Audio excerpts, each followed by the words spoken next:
to be back in Newmarket and to York Region. It's always sunny whenever I come up here. I guess it never rains or snows. It's great, but been here a few times. And one of the things I do is I travel across the province celebrating leadership. And that's what we're here to do today, is to celebrate leadership.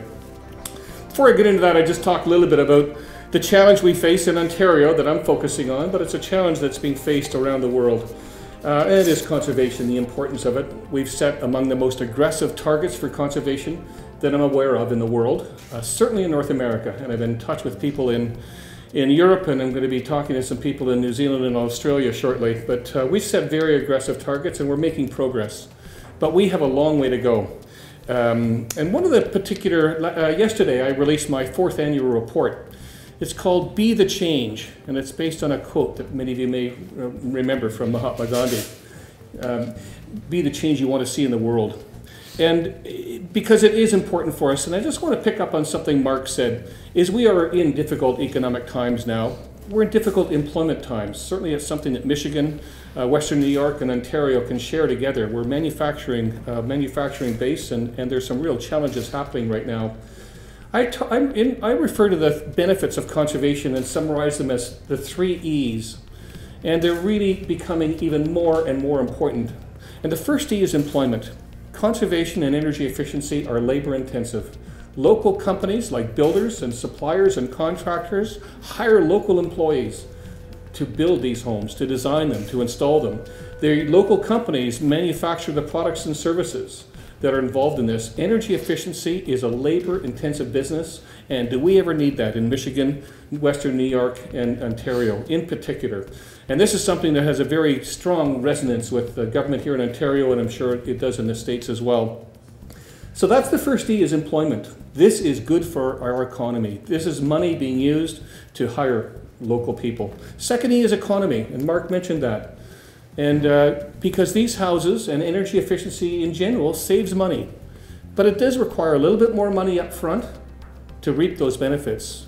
And I think there's going to be a real temptation over the next year or two for people in homes and in businesses to say, well, you know, times are tough. I'm just going to spend the bare bones and not make that investment in energy efficiency.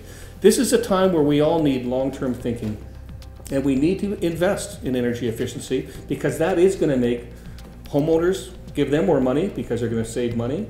It's going to give institutions like hospitals and schools and municipalities more money. And most important of all, it's going to give businesses more money so they can be more profitable and hire more Ontarians, Michigans, New Yorkers, Michiganders, I guess. Third E is environment. I'm an environmentalist. That's why I do what I do. And this is why I keep on coming up to this area, because it's an important, and there's a lot of interesting things happening with respect to environment. So those are the 3 E's.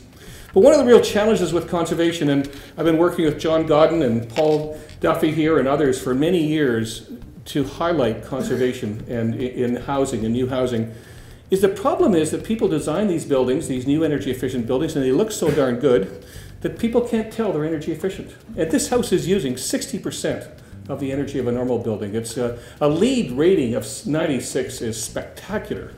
And everybody involved with that, stand up and take a bow. John and others, the whole team, congratulations.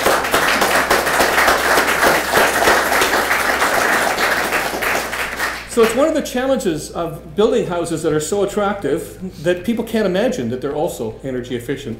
So that's why I come to events like this, to celebrate leadership. And it's important, I think, to celebrate who the real people behind the leaders are. And I'd like to ask the mayor to come forward. And also he's asked me to ask the former mayor, Tom Taylor, to come forward. And I've also asked Vincent Frank to come forward. And I have a certificate of recognition I'd like to read out. Vincent Frank, come forward. Presented to Rodeo Fine Homes, Town of Newmarket, on November 6, 2008. Congratulations for joining with the Town of Newmarket in a unique partnership in sustainable building, EcoLogic, Canada's first LEED Platinum housing development, contributing to a culture of conservation in Ontario. Peter Law, Chief Energy Conservation Officer. That sounds good.